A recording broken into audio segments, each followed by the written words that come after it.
Ne croyez pas que je sois venu pour abolir la loi ou les prophètes. Je suis venu non pour abolir, mais pour accomplir.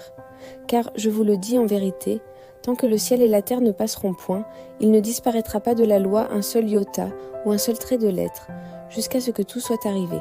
Bonsoir mes frères et sœurs, j'espère que vous allez bien grâce à Dieu.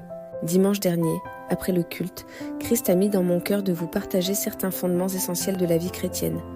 Ce sont des vérités que beaucoup d'hommes de Dieu n'osent pas toujours prêcher. Par ailleurs, au cours de la semaine, dans le groupe des hommes d'honneur, l'un de nos frères en Christ a partagé le passage de Colossiens 3, 5, 9.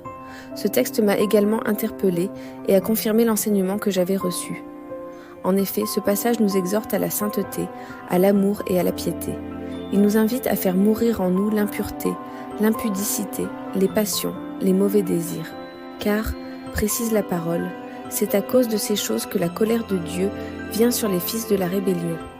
Or, en tant que chrétiens, nous ne sommes pas des fils de la rébellion. Nous sommes héritiers de Dieu et co-héritiers de Christ. Une question importante se pose alors. Qu'est-ce qui nous rend réellement impurs ? Que sont ces mauvais désirs dont parle la Bible ? Pour répondre à cela, retournons dans le livre du Lévitique, où Dieu expose clairement les abominations qu'il interdit. Ces pratiques souillonnent l'homme ainsi que le pays où il réside. La parole de Dieu précise que c'est à cause de ces choses que Dieu a condamné certaines nations à disparaître. Une réflexion pour l'Église d'aujourd'hui.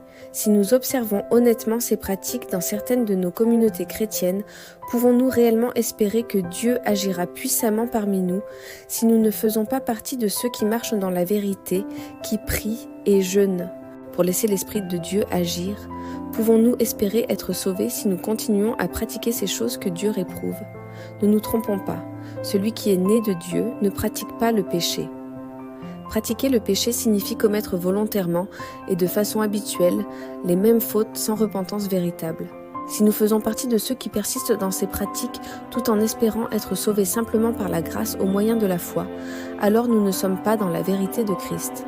Nous sommes appelés à vivre dans la sanctification, à offrir nos corps comme un sacrifice vivant, saint et agréable à Dieu. Dieu nous parle aujourd'hui afin que nous abandonnions ces pratiques pour qu'il puisse agir puissamment dans nos vies.